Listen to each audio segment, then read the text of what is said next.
Hello प्यारे बच्चों, हम इस सीरीज का 17 आप लोगों के सामने 17वां लेक्चर लेके आए हैं, जिसमें हम लोग जो टॉपिक कवर करेंगे टी बीम के बारे में। तो टी बीम के बारे में हम लोग ये टॉपिक कवर करेंगे। अब आपको ये समझने की जरूरत है, हम समझाने की कोशिश करेंगे कि टी बीम क्या होती है। जैसे आपने सिंगली रीइंफोर्स बीम पढ़ी, डबली रीइंफोर्स बीम पढ़ी, मोमेंट कैरिंग कैपेसिटी के हिसाब से। अगर सपोज करिए किसी हाल को या कोई भी आप स्लैब वगैरह कहीं कास्ट करते हैं, सपोज करिए कोई हमारा ये हॉल है जिसमें हमने इस तरह से कुछ कॉन्फ़िगरेशन है, जिसमें आप सपोज करो या तो यहाँ आप कॉलम दे दें, हम लोग यहाँ एक कॉलम हमने सपोज करो यहाँ दे दिया, एक कॉलम हमने एक यहाँ दे दिया और एक कॉलम की संरचना हमने यहाँ कर दी। तो इस तरह से ये कॉलम हो गया और यहाँ पर एक कॉलम हमने बना लिया, एक कॉलम हमने यहाँ बना दिया और एक कॉलम यहाँ। दीज आर द कॉलम्स, ये कॉलम है। तो आप ये देखोगे ये कॉलम हमने बनाया है और या आपका केवल वॉल भी हो सकती है। This is your column. तो यहाँ पर ये कॉलम जहां बने हैं ये कॉलम्स हैं, ये 1 2 3 4 कॉलम है, इधर भी कॉलम है। तो यहाँ क्या कर सकते हैं, इसमें यहाँ पर हम लोग इसमें बीम डाल सकते हैं। ये आपका बीम हो गया, ये आपकी बीम हो गई, दिस इज योर बीम। और दिस इज आल्सो, ये भी एक बीम है, ये भी बीम है आपकी। और यहाँ पर भी जो है ये भी बीम है और ये दोनों यहाँ पर ये भी बीम है। दीज आर द बीम, ये भी आपकी बीम है। तो हाल जो है उसमें बड़ा हॉल है, तो हम क्या करते हैं, जैसे गांव में या घर पे या कहीं पे बनाने चाहिए, आप हमारे भावी इंजीनियर हैं, अभियंता हैं, और आप लोगों को ये समझने की जरूरत है कि अगर इस तरह का कोई आए जिसमें कि स्लैब और बीम दोनों का कॉम्बिनेशन है, मतलब स्लैब भी है, स्लैब है और बीम दोनों का कॉम्बिनेशन है, दोनों साथ साथ में आ रहे हैं। तो यहाँ पर आप देखोगे कि ये जो किनारे की बीम है, यहाँ पर अगर सेक्शन देखो, यहाँ देखा जाए कि किस तरह की बीम होगी। तो जैसे मान लीजिए इसका अगर आप सेंटर लाइन लो, यहाँ से सेंटर लाइन ले लो, इसका आपने सेंटर लाइन ले लिया ये इस तरह से, इसका सेंटर यहाँ इस तरह से ले लिया। तो क्या हुआ कि ये जो पोर्शन यहाँ से यहाँ तक है, इस पोर्शन में जो इफेक्ट है वो इस बीम का है। जैसे बीम 1 हो गया, ये मान लीजिए बीम 2 हो गई, ये बीम 3 हो गई, ये बीम आपकी 4 हो गई। तो यहाँ पर किनारे किनारे जो बीम है वो आप B1 और बीम 4, ये है जो इस तरह से, देखिए इस साइड में कैसे बीम दिखाई पड़ेगी, ये इस तरह से दिखाई पड़ेगी। यहाँ तक हमारे पॉइंट पे आ रहे हैं, ये देखिए इस तरह से दिखाई पड़ेगी। तो ये बीम कैसे दिखाई दे रही है, एल शेप में, इसलिए एल बीम इसको बोलते हैं।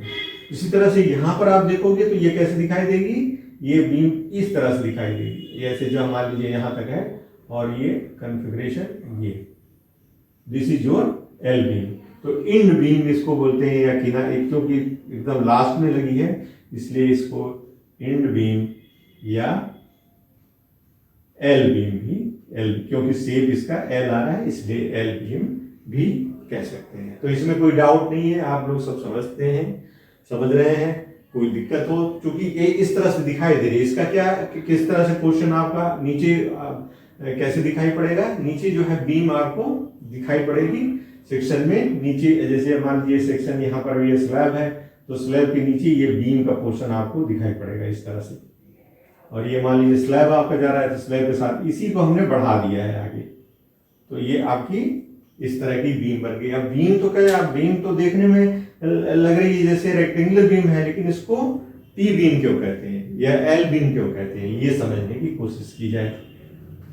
तो ये समझा जा दिया कि ये बीम क्यों एल बीम है, क्यों टी बीम है। एल बीम होने की वजह से क्या है, कहने का मतलब ये हुआ कि ये जो बीम हमारे यहाँ पर है इस पॉइंट पे, इसके द्वारा लगभग इतनी डिस्टेंस को कवर किया जा रहा है। इसी तरह से इस दूसरी वाली बीम से यहाँ तक का लोडिंग पैटर्न कवर किया जा रहा है, यहाँ से यहाँ तक कवर करने की कोशिश की जा रही है और आखिरी वाले से ये वाले पोर्शन की कवर करने की कोशिश की जा रही है। तो इसका मतलब ये हुआ कि यहाँ पर अगर बीम 2 को देखें तो बीम 2 कैसे दिखाई देगी, कुछ इस तरह से, ये इसका डिस्टेंस और ये इस तरह से फिगर आउट होगी, इस तरह से फिगर आउट होगी। आप देख रहे हैं इसमें, ये जो बीम 2 है, ये बीम 2 को आप दिखा रहे हैं, बीम नंबर 2 और बीम नंबर 3 दोनों एक ही तरह के। तो यहां देखने का मतलब हुआ क्या भाई, बीम तो रेक्टेंगल है, इसको आप टी बीम क्यों कहते हैं, इसको आप टी बीम क्यों कह रहे हैं, क्यों? देखो हम बीम को जो बनाएंगे वो ऐसे ही बनाएंगे, यहाँ सरिया जितना थोड़ा ज्यादा जो भी है, और इस सरिया को स्टीरअप के द्वारा सीधे आ जाओ भाई, और ये सीधे यहां पर इस तरह से कवर कर रहे हैं। अब देखो बीम का क्रॉस सेक्शन तो रेक्टेंगल है, ये पूरा रेक्टेंगल है यहां से यहां तक, ये हमने यहाँ सरिया मान लीजिए प्रोवाइड किया, यहाँ प्रोवाइड किया और यहाँ प्रोवाइड कर दिया, कॉर्नर में यहाँ प्रोवाइड कर दिया, ठीक है। और इसके बाद इस तरफ से इसको ऐसे बांध दिया, बांधेंगे तो ऐसे ही। बीम तो टी बीम है, बीम तो रेक्टेंगल है, beam is rectangle in shape, rectangle है, लेकिन white is called T beam. T beam क्यों कहलाती है? तो ये समझने की कोशिश करो कि हम इस बीम को ऊपर बढ़ाने के साथ साथ यहाँ पर जो रीइंफोर्समेंट आता है, जैसे आप देखो यहाँ से इस साइड से रीइंफोर्समेंट आएगा, तो ये रीइंफोर्समेंट किसी पॉइंट पे मुड़ के और आगे बढ़ेगा ऐसे, और इधर से जो रीइंफोर्समेंट आ रही है ये हमने, और पीछे से वो बेंड होकर के ये भी इस तरह से बेंड होकर ऊपर जाने की कोशिश करेगा, यहाँ एक्सटेंड करेगा। तो इनकी जो सरिया है, इधर सरिया जो जा रही है सरिया, और ये सरिया जो आप एक्सटेंड हो रही है, या इसको और बेहतर ढंग से समझ सकते हैं, देख सकते हैं, आप देखने की कोशिश करो, दोनों को एक साथ बांध के स्लैब और बीम को, अगर कोई दिक्कत हो रही तो आप समझने की कोशिश करना, कोशिश करेंगे समझाने की आपको। तो इसमें क्या है कि जैसे आपका ये मान लो स्लैब, ये बीम है हमारी, सपोज करिए ये हमारी बीम जा रही है, ये बीम है और यहाँ पर ये हमारा स्लैब है। तो स्लैब की सरिया क्या करेगी, यहाँ जाके बेंड होगी L/5 पे और आगे एक्सटेंड करेगी। इसी तरह से दूसरी साइड से जो आ रही है वो बेंड होके फिर ये आगे एक्सटेंड करेगी। तो ये जो एक्सटेंशन हो रहा है दोनों सरिया का, जो आगे बढ़ रही है, वो ये सपोज करो डिस्टेंस, ये स्पैन जो आगे आ रहा है L1 है और इधर का L2 है। तो ये जो सरिया बढ़ रही है वो should not be less than L2/4, जो स्पैन है उसके L/4 से, और इधर जो सरिया बढ़ रही है should not be less than L1/4। तो इसमें क्या कर रही है, ये सरिया और ये बीम को एक साथ बांध दे रही है, बंधानी हो गई, बंधानी क्या हो गई, बंधानी हो गई, इसके साथ एक बॉन्ड हो गया, जैसे रस्म किसी तरह की होती है शादी विवाह में कि एक दूसरे के दूल्हे और दुल्हन को बांध दिया गया, उसी तरह से इसमें क्या है, इस सरिया के साथ इस सरिया का भी एक जोड़ बना लिया गया है, जिससे ये बीम क्या करे, इसकी इफेक्टिव जो चौड़ाई ये थी, वो चौड़ाई, ये वाली चौड़ाई जो बी थी, आप या BW कह सकते हैं इसको, ये बढ़ के थोड़ा बढ़ गई, इधर भी बढ़ गई इधर भी बढ़ गई। तो जो बढ़ गई वो हो गई BF, width of the flange, मतलब कितनी फ्लेंज उसकी बढ़ सकती है, कितना आप चौड़ाई को विड्थ में उसके बीम के शामिल कर सकते हैं, वो बात हमारे समझ में आ रही है कि वो चीजें हमने कर दिया। अब ये क्या है, मोनोलिथिक, माने एक साथ दोनों का ऐसा रस्म बांधा गया है। आप ये समझने की कोशिश करो कि दोनों के धागे, दोनों के संबंध इतने प्रगाढ़ बना दिए गए हैं जिससे कि वो एक तरह का, एक मेंबर की तरह से काम कर रहे हैं। तो नाउ बीम क्या हो गई, आपकी बीम इस तरह से होके आपकी बीम हो गई टी बीम। क्या हो गई, टी बीम। अब यहां पर टी बीम में आप समझने की कोशिश करो कि इसके नॉमिनल में क्या आएगा, ये चीज जो आपकी होगी वो क्या होगी, BF के नाम से डिनोट होगी, क्लियर। और ये जो थिकनेस है उसकी क्या होगी, DF, depth of the flange या स्लैब थिकनेस। और ये पॉइंट क्या है, ये जो चौड़ाई यहाँ दिख रही नीचे की तरफ दिखेगी वो इसकी विड्थ होगी, और यहां से जहां से आप टॉप से चलेंगे और जहां आपने सरिया यहाँ लगा रखी है उनके बीच की जो डिस्टेंस है, वो ये बीच की जो डिस्टेंस है वो आपकी इफेक्टिव डेप्थ कहलाएगी। तो यहाँ पे क्या क्या पॉइंट आ गए, एक तो हो गया BF, that is width of the flange, width of the flange, और BW that is width of the wave, और D is the effective depth of the beam, beam की इफेक्टिव डेप्थ हो गई। ठीक है, तो अब ये देखो फ्लैंज के बारे में, फ्लैंज की BF क्या रखेंगे, अगर ये T बीम है तो इसमें BF की वैल्यू हम एक निर्धारित करते हैं। दूसरा BF कितना हो सकता है, जैसे मान लीजिए आपने यहाँ एक बीम लगा दी और सपोज करो कि एक क्रॉस सेक्शन में एक बीम यहाँ लगी, फिर एक बीम यहाँ लगी, फिर इसी तरह से आगे बढ़ा के एक बीम आप लगा दी यहाँ। तो ये बीम जैसे लगी, इन बीम के बीच का डिस्टेंस मान लीजिए L1 है और ये आपका L2 है, तो बीम की जो ये BW है, ये आप मान लीजिए चौड़ाई, तो बीम की BF क्या होगी, मैक्सिमम क्या हो सकती है, BW plus L1 plus L2 by 2, ये मैक्सिमम हो सकता है।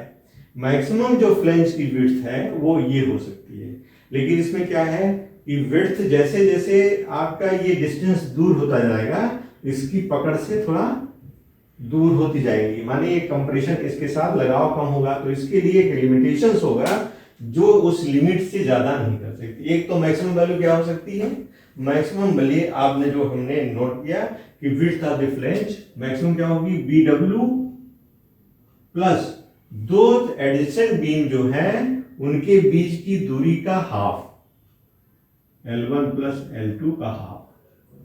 कहने का मतलब हुआ ये यहां से यहां तक डिस्टेंस, इसके आधे से यहां तक डिस्टेंस, ये आपके T बीम में कवर होगा। T बीम में कहां कवर हो रहा है, इतना maximum, this is maximum value, maximum, ये मैक्सिमम मान है। इसके अलावा अगर आप बीम डिजाइन कर रहे हैं तो बीम में दो तरह की बीम आई, एक हमारी किनारे वाली बीम जो है कैसे आएगी, वो इस तरह से L बीम, किनारे की या एंड बीम कहलाएगी, उसका शेप L होगा, और जो बीच में बीम आएंगी उनका शेप क्या होगा, T बीम होगा। तो एक तो ये वैल्यू हो, दूसरा इसके लिए फार्मूला क्या है, BF equal to L0 by 6 plus BW plus 6DF, 6DF। ये हम बीम के लिए ये कोड का इस्तेमाल करके फाइंड आउट कर सकते हैं। कोड का प्रोविजन है तो हम ध्यान रखेंगे कि प्रभावी कितना लेंगे, ये हमारे पेज नंबर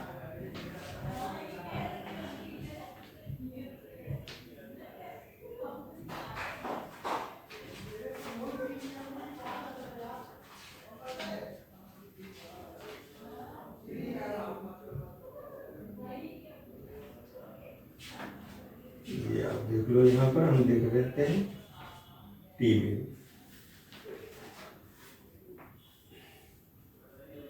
T बीम के लिए ये हम फार्मूला फॉर T बीम, ये फॉर T बीम है,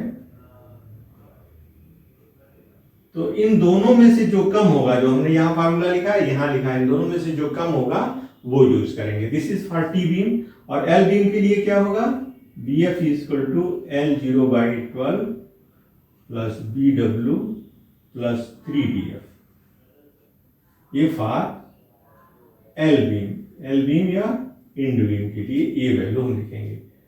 तो ये कंटिन्यूअस बीम अगर आपकी प्रोवाइड हो रही है जैसे किसी प्रोसेस में, तब हम इसको इस्तेमाल करेंगे। अगर ये सपोज करो बीम अगर आइसोलेटेड होगी, माने अलग से लगाई गई होगी, कहीं सिंगल आप यूज कर रहे हो, तो वहां पर क्या होगा, BF equals to L0 upon L0 by L0 upon B plus 4 और T beam,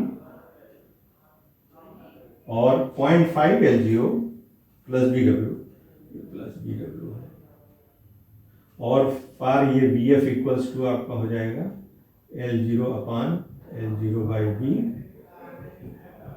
plus B W plus L0 upon 4 plus B W, यहाँ पर 0.5 का मल्टीप्लाई हो जाएगा 0.5। तो ये आपके for isolated beam the effective flange width shall be obtained as below but no case greater than the actual width। Actual width से ज्यादा नहीं होगा। अगर आइसोलेटेड मतलब हुआ कि जहां पर आप कंटिन्यूअस बीम में नहीं प्रोवाइड कर रहे हैं, 3 से अधिक सपोर्ट में नहीं बीम यूज हो रही है, वहां पर इस तरह का फार्मूला हम यूज करेंगे L0 by B plus L0 by B plus 4, और B is your width हम ले सकते हैं L0, B is the actual width of the flange, B is a actual width of, B is a actual width of flange। Actual flange जो आपने यहाँ से निकाला था, ये वाली वैल्यू से निकाला था, वो यहाँ पर यूज किया गया है। तो आप इसमें पेज नंबर 37 में ये दिया गया है। तो यहाँ पर L0 क्या होता है, L0 क्या होगा, L0 जैसे आप यहाँ देखो, किसी बीम को बारे में सोचिए,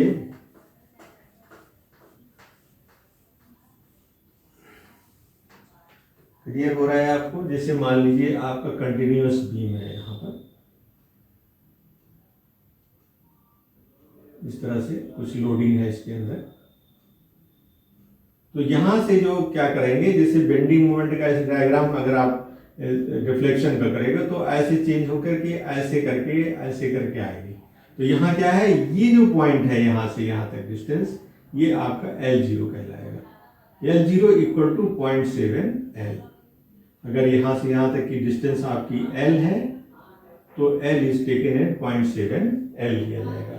बाकी BW BF आपको हम लोग बता चुके हैं, जैसे इसके बारे में बता चुके हैं। तो इस तरह से हम लोग टी बीम के लिए ये कंटिन्यूअस में और एल बीम के लिए यूज करेंगे। आइसोलेटेड में L0 अपान L0 वही plus 4 plus BW T beam के लिए, और इसके लिए ये यूज करेंगे। इतना आप लोगों को क्लियर हो गया? ठीक है, इसके आगे हम लोग थोड़ा पढ़ते हैं, समझने की कोशिश करेंगे। ज़्यादा नहीं, 5 या 10 मिनट हम देखते हैं, 10 मिनट से ज़्यादा नहीं लेंगे। तो इस तरह से हम टी बीम और एल बीम के बारे में, तो इसमें एल बीम और टी बीम की जनरली हम प्रैक्टिस में हम टी बीम का ही, जैसे आप डिज़ाइन करोगे स्लैब वगैरह के साथ में, तो टी बीम को ही लेके चलेंगे और टी बीम या एल बीम जो हमारे कॉन्फ़िगरेशन में आया उसको करेंगे। अब इसका मोमेंट ऑफ रेजिस्टेंस निकालने के लिए केस नंबर 1 में हम जा रहे हैं, जिसमें हम ये देखते हैं कि अगर मान लीजिए आपकी ये बीम है, टी बीम है, और यहां पर हमने स्टील की मात्राएं लगा रखी है, ये आपका M/AS है, स्टील है, और ये आपकी BF है, this is your BF, this is your DF, ये डेप्थ ऑफ फ्लेंज है, और यहां से सेंट्रॉइड से यहां तक की दूरी दी है। तो ये इस तरह की बीम है जिसमें कि हम कुछ सरिया यहां पर लगा दिए हैं, ठीक है, सरिया लगा दिए हैं, और इसकी जो है स्लैब है, स्लैब के साथ जो है इस बीम को हम BF मान लीजिए, आपको मालूम है BW, यहाँ पर BW भी मालूम है आपको, BW भी मालूम है, और AS इसकी मालूम है। तो नोन में क्या है, केस 1 में BF known, BF BW AS, और ग्रेड ऑफ स्टील M भी मालूम है, grade of steel and concrete known है। आपसे ये पूछा जाएगा कि इसका मोमेंट आप कैसे कैरी कराओगे, मोमेंट कितना, ये मोमेंट ये बीम कैरी कर सकती है, ये बीम के द्वारा कितना मोमेंट कैरी करा सकते हैं। तो इस बीम में ये केस 1 में कि न्यूट्रल एक्सिस कैसे पता करें कि न्यूट्रल एक्सिस कहाँ लाई करेगी, जैसे हम लोग करते थे। तो न्यूट्रल एक्सिस में lies in the flange, case 1 neutral axis lies in flange. ये कैसे ज्ञात कर सकते हैं आप? ये ऐसे ज्ञात कर सकते हैं, जैसे मान लीजिए BF इंटू DF है, एरिया है। अगर मान लीजिए इसका एरिया मोमेंट लेंगे तो क्या होगा, इंटू DF/2। किसके रिस्पेक्ट में? इसके बॉटम के रिस्पेक्ट में। ये बॉटम को मान लिए for the time being temporary neutral axis मान लिया इस पॉइंट पे। तो अगर मान लीजिए किसी पॉइंट पे न्यूट्रल एक्सिस कहीं होगी, एक पोर्शन में जो फ्लैंज का पोर्शन है उसका लिया, तो BF इंटू DF होगा। इसको MTC कर दे, area moment of that area. और इस एरिया का M इंटू AS का डिस्टेंस कितना कर दें, D माइनस DF कर दें। ये डिस्टेंस यहां से यहां कितनी है, D माइनस DF है। अगर ये गुणा कर दें तो इससे क्या है, MTS आ जाएगा। ये ऑलवेज हम लोग फाइंड आउट कर सकते हैं। अगर किसी बीम में ये वैल्यूज दी गई हो तो हम ये वैल्यू और ये वैल्यू फाइंड आउट कर सकते हैं गुणा करके सिंपली। अगर आपका MTC is greater than MTS, इसका मतलब MTC is greater than MTS, ये ज्यादा है ये पोर्शन तो न्यूट्रल एक्सिस में, तो न्यूट्रल एक्सिस कहां लाई करेगी, न्यूट्रल लाइज इन फ्लेंज में लाई करेगी। अगर आपका MTC बराबर हो जाए MTS तो कहां करेगी, बॉटम ऑफ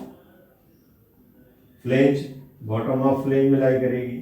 अगर आपका MTC is less than MTS तो कहां लाई करेगी, इन वेव। इससे आप आइडिया लगा सकते हो। आपको ये मालूम हो तो इसे आइडिया लगा लोगे कि ये बीम का न्यूट्रल एक्सिस कहां लाई करेगा। अगर आप ये भी नहीं करना चाहते हो तो ना करिए। ये नहीं करना चाहते तो कहीं भी मान लो, आप मान लेते हैं कि neutral axis lies in the flange.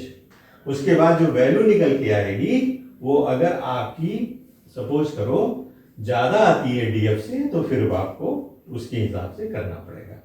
तो यहां पर क्या करेंगे, केस 1 में neutral axis lies in the flange. मान लीजिए फ्लेंज लाई करती है तो कैसी आपकी बीम हो जाएगी, इस तरह से। न्यूट्रल एक्सिस ऐसे ही इस पॉइंट पे हो गया और न्यूट्रल एक्सिस के ऊपर क्या है, रेक्टेंगल पोर्शन है। ये था, ये मान लीजिए आपका एक रेक्टेंगल पोर्शन था। उसके बाद फिर ये आपकी बीम थी इस तरह से। तो दिस पोर्शन क्या है, ये रेक्टेंगल पोर्शन हो गया। और ये डिस्टेंस कितनी है, ये यहां से यहां तक क्या है, फ्लेंज है ये। तो ये हो गया BF। और ये डिस्टेंस कितनी है आपकी, X हो गई। और यहां से यहां तक जो सरिया हमने प्रोवाइड किया उसकी डिस्टेंस यहां से यहां तक कितनी हो जाएगी, D माइनस X। तो क्या करेंगे, अगर आपको न्यूट्रल एक्सिस फाइंड आउट करना है इस केस में तो AMC बराबर AMT कर देंगे। तो AMC क्या हुआ, दिस एरिया क्या है, BF इंटू X। फिर इसका इस पॉइंट से ये न्यूट्रल एक्सिस को मान लिया हमने यहां से, तो इसके हाफ पे लेंगे तो x/2 हो जाएगा into x/2। Area moment, area क्या है, BF इंटू X और इसका x/2 कर दिया, equals to MAS D minus X। जैसे आप उसमें करते थे वही फार्मूला यहां लगा के केवल B की जगह पर BF आ गया है और हमारे ये इस फार्मूले की वजह से X को फाइंड आउट कर लेंगे। X नोन हो जाएगा। X जब मालूम हो जाएगा तो आप क्या करोगे, केस 2 में क्या करेंगे, X की और XC की तुलना करोगे। मींस स्टेप 1 ये हो जाएगा हमारा। स्टेप 2 में हम चले जाएंगे, XC निकालेंगे। XC कितना निकालेंगे, अगर मान लीजिए माइल्ड स्टील यूज कर रहे हैं आप तो 0.4 D हो जाएगा। अगर आपने HYSD यूज किया है तो हो जाएगा 0.290, ये ध्यान रखिए आप। तो इसमें क्या करेंगे, तुलना कर लेंगे X और XC, X and XC। XC is greater than XC, over enforce beam हो जाएगी।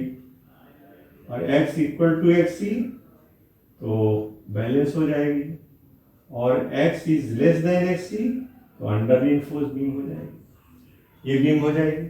और इसके लिए मोमेंट कैरिंग कैपेसिटी आप इन फार्मूले से लगा सकते हैं इसका। जैसे मान लीजिए अगर अंडर रीइंफोर्स हो गई तो क्या करेंगे, एरिया ऑफ स्टील, और ये क्या हो जाएगा, moment equals to area of steel into sigma S T into D minus X by 3। ये फॉर्मूला आप लगा के लगा देंगे। अगर मान लीजिए इस